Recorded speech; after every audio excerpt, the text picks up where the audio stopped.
Assalamualaikum warahmatullahi wabarakatuh. Halo teman-teman semuanya, perkenalkan nama saya Umul Humaira dengan NIM akhir 053. Baik teman-teman, di sini saya akan membahas mengenai gangguan mental pada lansia. Oke baik, sebelumnya saya mengajak teman-teman semua untuk flashback ke pembahasan di minggu lalu atau di PPT atau di video sebelum-sebelumnya. Nah, pada minggu lalu sudah disebutkan bahwa lansia mengalami penurunan kinerja baik secara fisik maupun secara psikis.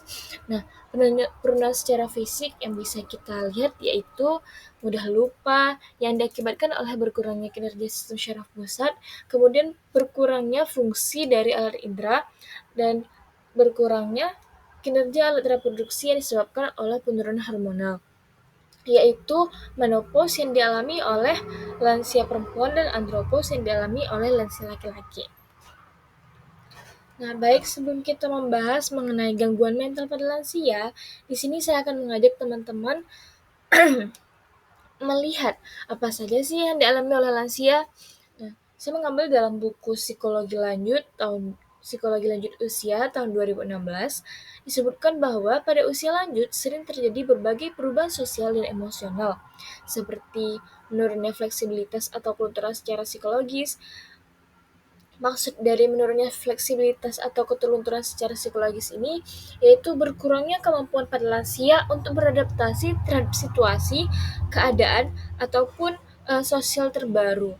Nah, misalnya ini kita memperkenalkan sosial media kepada para lansia. Mungkin untuk beberapa lansia mereka akan sulit untuk beradaptasi dengan sosial media tersebut karena di zaman mereka muda sosial media ini tidak ada. Jadi pada usia lanjut psikis mereka itu sudah mulai mengalami penurunan fleksibilitas. Jadi mereka agak susah menerima media sosial tersebut.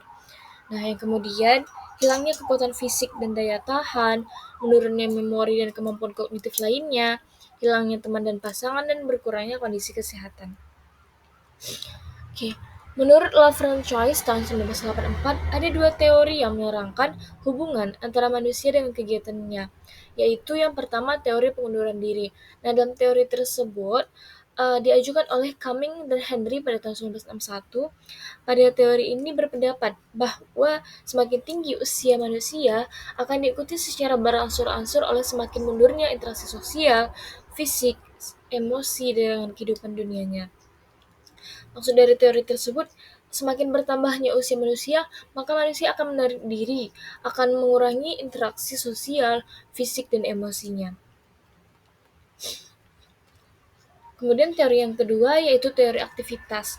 Teori aktivitas tersebut dikemukakan oleh Neil Garten dan teman-temannya.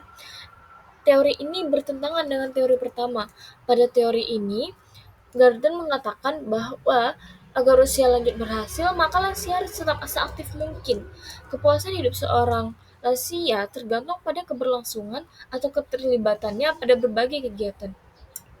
Pada teori tersebut mendukung para lansia untuk tetap melanjutkan dan melaksanakan berbagai macam aktivitas, sebab para lansia akan memperoleh kepuasan bila ia masih terlibat atau diliburkan dalam berbagai kegiatan.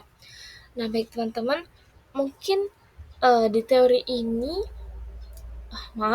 mungkin bisa kita lihat di panti jompo, mungkin mereka menggunakan teori ini, yaitu teori aktivitas. Karena di sana bisa kita ketahui bahwa para lansia itu tetap disuruh beraktivitas seperti olahraga, kemudian bercerita, bercanda gurau. Nah, dan di situ bisa terlihat bahwa para lansia happy, bahwa para lansia enjoy dengan kegiatan-kegiatan tersebut.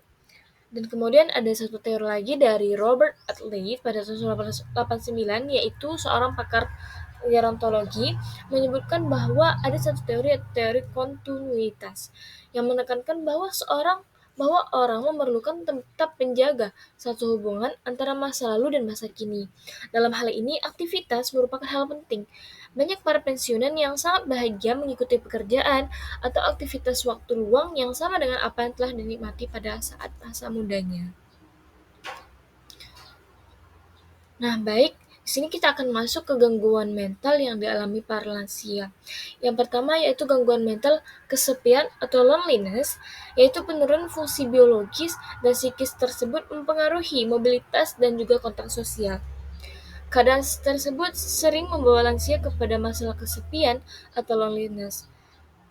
Dapat dikatakan bahwa akar permasalahan psikologis para lansia disebabkan oleh loneliness, yang kemudian menimbulkan perasaan terasing dari lingkungan, ketidakberdayaan, kurang percaya diri, perasaan tidak berguna, ketergantungan, keterlantaran, terutama bagi lansia yang miskin, post-power syndrome, dan sebagainya.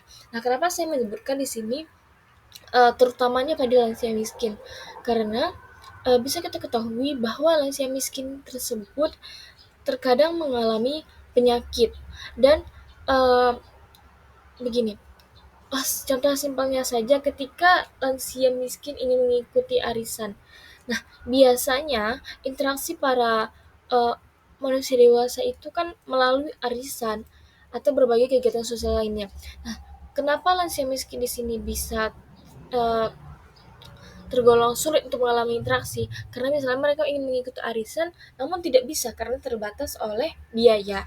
Misalnya mereka ingin mengikuti kegiatan-kegiatan sosial yang membutuhkan dana atau biaya, mereka juga terbatas. Nah, misalnya mereka sakit, mereka butuh ke rumah sakit yang besar. Para anak-anak mereka mungkin akan, jika anak-anaknya tidak peduli, mungkin mereka akan mengalami kesulitan yang menyebabkan mereka menjadi merasa seperti tidak berguna, ketergantungan, sehingga para lansia tersebut mengalami loneliness. Nah, kemudian apa itu post-power syndrome? Post-power syndrome yaitu gangguan psikologis yang dialami oleh lansia yang sudah pensiun atau mengalami kehilangan jabatan tinggi mereka. Nah, perasaan ini yang dialami mereka ialah perasaan kehilangan harga diri yang disebabkan oleh mereka kehilangan suatu jabatan yang menyebabkan para masyarakat kurang menyegani mereka lagi, sehingga mereka mengalami post power syndrome. Nah, kemudian gangguan mental berikutnya yaitu depresi. Kamar 1992 menyatakan bahwa salah satu problem kesehatan mental yang dialami oleh lansia yaitu depresi. Depresi tersebut bisa berasal dari kesedihan, kesepian yang berkepanjangan seperti misalnya kehilangan atau kematian pasangan hidup atau orang-orang yang disayang, penderitaan yang sudah lama, atau bahkan oleh penyakit fisik yang cukup lama. Depresi itu seperti yang disebutkan dalam PPT ini uh, bisa disebabkan oleh kehilangan orang yang disayang seperti pasangan hidup, yaitu kematian, bisa disebabkan oleh kematian atau perceraian. Kemudian bisa disebabkan oleh ditinggalkan oleh anak mereka. Kemudian gangguan mental berikutnya yaitu demensia. Demensia ialah gangguan kognitif yang menyebabkan penurunan daya ingat, kemampuan berpikir, dan fungsi sosial lainnya. Penyebab utamanya adalah penyakit neurodegeneratif seperti Alzheimer, gangguan pembuluh darah otak, serta faktor genetik. Gejalanya meliputi lupa yang semakin parah, kesulitan berbicara, perubahan emosi, hingga kehilangan kemampuan untuk melakukan aktivitas sehari-hari. Gangguan mental berikutnya yaitu psikosis. Beberapa lansia mengalami gangguan psikosis seperti halusinasi atau delusi yang disebabkan oleh penyakit Alzheimer di stadium lanjut, efek samping obat-obatan, atau gangguan jiwa seperti skizofrenia. Nah, gangguan mental berikutnya yaitu gangguan tidur. Lansia sering mengalami insomnia atau gangguan tidur lainnya yang dapat dipicu oleh stres, depresi, nyeri kronis, atau perubahan ritme sirkadian akibat penuaan. Kurang tidur dapat memperburuk kesehatan fisik dan mental mereka. Nah, kira-kira apa sih dukungan emosional dan sosial yang dapat kita berikan? Dukungannya yaitu kita dapat memberikan perhatian, kasih sayang, dan dukungan emosional kepada para lansia. Seperti misalnya ketika ada mbah-mbah atau nenek-nenek ingin bercerita. Nah, kita baiknya ketika kita tidak ada pekerjaan atau kegiatan penting, kita mendengarkan saja. Karena mungkin lansia tersebut mengalami kesepian, sehingga ketika dia mendapatkan teman berbicara, ia akan berbicara panjang lebar. Kemudian aktivitas sosial, kita dapat memfasilitasi seperti kita membawa lansia tersebut pergi main ke rumah temannya, atau kita bisa mengajak lansia tersebut main ke masyarakat, seperti itu. Kemudian kita bisa membantu mengelola stres, kecemasan, dan depresi pada lansia tersebut, seperti intinya kita mengajak lansia tersebut berbicara agar dia tidak merasa kesepian. Oke, baik teman-teman. Terima kasih. Assalamualaikum warahmatullahi wabarakatuh. Dadah.